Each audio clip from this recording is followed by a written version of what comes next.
जेके news update में आपका खुशामदीद करते हैं।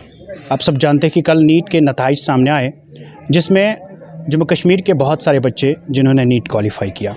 खुमरियाल के लिए एक प्राउड मोमेंट है, ना सिर्फ खुमरियाल के बल्कि पूरे ज़िले कुपवाड़ा के लिए एक प्राउड मोमेंट है कि कुपवाड़ा के खुमरियाल इलाके से एक बच्चा ज़ुबैर अहमद भट्ट जिसने नीट को क्वालिफ़ाई किया, इसकी सफलता के बारे में पूछेंगे।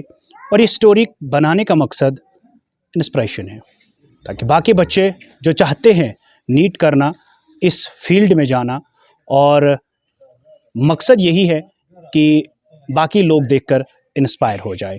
अगर देखा जाए ओवरऑल बहुत सारे बच्चे कोशिश कर रहे हैं और अपना लोहा मनवा रहे हैं, हर वक्त जो है दिन रात जो है मेहनत करते हैं, और उनका ख्वाब यही होता है कि हम नीट को क्वालिफ़ाई करें।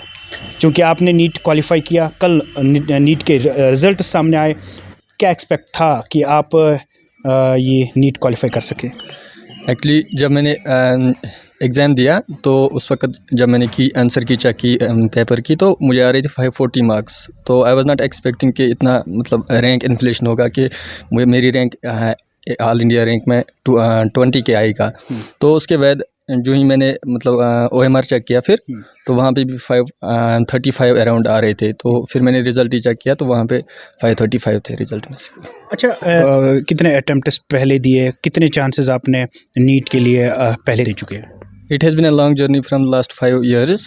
और एक्चुअली मेरा पहले 20 में एडमिशन हुआ था अलीगढ़ मुस्लिम यूनिवर्सिटी में मेरा एडमिशन हुआ था BSc ऑनर्स फिज़िक्स में। तो I was there for 2 years। तो उसके बाद वहाँ पे मुझे प्रॉब्लम हो गई, हेल्थ इश्यूज़ हो गए, तो I left that degree. BSc honours physics में मेरा एडमिशन हुआ था वहाँ पे, तो मैंने वो डिग्री छोड़ दी। फिर मैं वापस आया श्रीनगर, तो वहाँ पे इलाज हुआ, बहुत टाइम हुआ वहाँ पे स्पेंड। तो उसके बाद मैंने फिर से नीट पढ़ना स्टार्ट किया 2 साल के बाद। तो उसके बाद मेरा BOMS में एडमिशन हो गया उस साल। तो अब मेरा उस साल जस्ट 15 मार्क्स से रह गया था नीट। तो फिर मैंने इस साल दिया, तो होपफुली हो गया। अच्छा, मुझे बताइए, क्या आपने सोचकर ये, पहले तो आप आज परस्यूइंग BOMS थे, 1-2 बार अटेम्प्ट्स दिए हैं, पहले नीट का एग्ज़ाम दिया है पहले, तो आपने हिम्मत नहीं हारी? क्या आपको लगता था कि जब तक ना मैं नीट क्वालिफ़ाई करूं तब तक पीछे भी नहीं हटूंगा? एग्जैक्टली ये माइंडसेट था कि जब तक ना मैं करूं तब तक मैं पीछे नहीं हटूंगा। तो ये मैंने करके दिखाना था। अच्छा, ओवरऑल अगर देखा जाए कि बहुत सारे बच्चे जिनको फैमिली बैकग्राउंड की बात करते, तो कहीं ना कहीं बहुत सारे बच्चों को फैमिली बैकग्राउंड से सपोर्ट भी मिलता है, मगर फाइनेंशियली क्राइसिस होते हैं, जिसकी वजह से घर का सपोर्ट, फैमिली का सपोर्ट, माँ बाप का सपोर्ट नहीं रहा। तो किस तरह का सपोर्ट फैमिली बैकग्राउंड का और फाइनेंशियली सपोर्ट फैमिली ने आपको सपोर्ट किया? फैमिली ने एक्चुअली बहुत ज़्यादा सपोर्ट किया, फाइनेंशियली भी और इमोशनली भी बहुत ज़्यादा हेल्प की उन्होंने। हर टाइम पे उन्होंने मेरी हेल्प किया है, बहुत ज़्यादा हेल्प किया इमोशनली और फाइनेंशियली भी। अच्छा, क्रेडिट किसको देना चाहोगे? क्योंकि सबसे बड़ी बात होती है कि जिसने कोई गोल अचीव किया हो और उसको क्रेडिट जाता है, क्रेडिट ओवरऑल अपने असातिज़ा को ही जाता है। तो क्रेडिट किसको देना चाहोगे?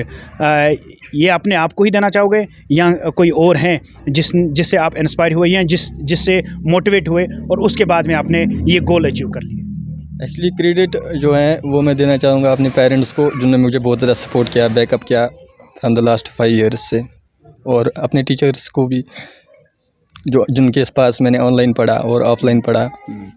Last year I was in Aakash Rajbagh, वहाँ पे मैंने पढ़ा। तो उसका रिज़ल्ट जब आया तो मुझे 20 मार्क्स से लेफ्ट हो गया। इस बार आप सेल्फ स्टडी आपने की या आप कोचिंग कर रहे थे इस नीट की? नहीं, एक्चुअली सेल्फ स्टडी की। मैंने एक्चुअली मन में रखा था कि दूंगा नीट। लास्ट दिन मैंने फॉर्म भरा था नीट का एग्ज़ाम का। तो फिर जो ही ईद आई, फिर 4 अप्रैल से 5 अप्रैल तक मैंने थॉरली अपने नोट्स रिवाइज़ किए उस 1 महीने के, बस वही। तो आपका पैगाम क्या रहेगा, आपकी मैसेज क्या रहेगी बाकी न्यू जनरेशन्स के लिए, बाकी बच्चों के लिए जो ख्वाहिशमंद है, जो बार बार नीट दे रहे हैं मगर क्वालिफाई नहीं हो पा रहे हैं? आपकी क्या मैसेज रहेगी? क्योंकि नीट एक बड़ा एग्ज़ाम है, एक टफ़ एग्ज़ाम है, और नीट को क्वालिफाई करना बहुत ही मुश्किल और बहुत ही कठिन होता है।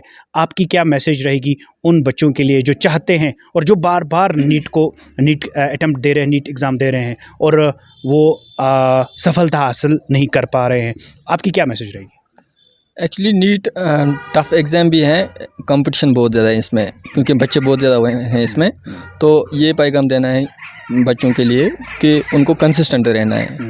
अगर वो स्टडी करते हैं फॉर एग्जांपल 6 आवर्स की, तो उनको कंटिन्यूसली 6 आवर्स की स्टडी करनी होती है। और मोस्टली इसमें 3 फेज़ का नीट होता है, मतलब ऑलमोस्ट 3 महीने का एक, 3 महीने का दूसरा फेज़, 3 महीने का तीसरा फेज़, 3 फेज़ होते हैं। पहले फेज़ में अगर एक्सेलरेट नहीं भी करेगा इंसान, थोड़ा धीमे ही चलेगा। सेकंड फेज़ में जो सेकंड आने वाले 3 महीने होते हैं, उनमें बहुत ज़्यादा एक्सेलरेट करना पड़ता है, सिलेबस कंप्लीट करना पड़ता है। और जो लास्ट के 3 मंथ्स हैं वो रिवीजन पर्पज़ के लिए होते हैं। फिर लास्ट के 3 मंथ्स में इंसान को रिवीजन करना पड़ता है बहुत ज़्यादा। जितने ज़्यादा वो रिवीजन करेगा उतना उसको उसके लिए बहुत ज़्यादा आसान हो जाएगा। चलिए, बहुत बहुत शुक्रिया वक्त देने के लिए। Thank you sir. ये ज़ुबैर थे, खुमरियाल से वाबस्ता है इनका। सब जानते हैं कि कल नीट के नताइज सामने आए और कई सारे बच्चों ने नीट को पास कर लिया, नीट को हासिल कर लिया और MBBS डॉक्टर के लिए सेलेक्ट हुए। इसी ज़िम्मन में कुपवाड़ा के खुमरियाल मैदानपोरा से एक नौजवान, एक लड़का जिसने नीट को कल क्वालिफ़ाई किया। हालांकि इसने हार नहीं मानी, 1-2 बार इसने अटेम्प्ट्स दिए नीट के लिए। और इसके साथ साथ लास्ट ईयर में इसने जब नीट एग्ज़ाम दिया था तो BOMS के लिए सेलेक्ट हुए और इसने हार भी नहीं मानी। और इसने मन में सोच ही लिया था कि मैं जो मेरा गोल है ये अचीव ही करूँगा और ना सिर्फ अपने माँ बाप का नाम रोशन करूँगा बल्कि अपने इलाके का नाम रोशन करूँगा। पहली बार खुमरियाल से किसी ने नीट को क्वालिफ़ाई किया, ख़ास करके इस दूर अब्ताद इलाका यानी कि खुमरियाल के मैदानपुरा से। और उम्मीद है आज का जो ये स्टोरी बनाने का मकसद है सिर्फ इंस्पिरेशन के लिए, ताकि बाकी बच्चे जो नीट को बार बार दे रहे हैं, जो ना बार बार अटेम्प्ट्स दे रहे हैं, जो नीट हासिल करना चाहते हैं, जो नीट डॉक्टर बनना चाहते हैं, तो ये वीडियो बनाने का मकसद ताकि वो बच्चे इंस्पायर हो जाए और वो सीखे जब ज़ुबैर कर सकता है तो वो क्यों नहीं कर सकते। और वो भी हार ना माने और आने वाले वक्त में उनको भी नीट जो है वो भी नीट को क्वालिफ़ाई कर सकते हैं। खुसूसी शुमारा, खुसूसी अपडेट जेके न्यूज़ अपडेट के माध्यम से देख रहे थे आप। दीजिए मुझे इजाज़त। अल्लाह हाफ़िज़।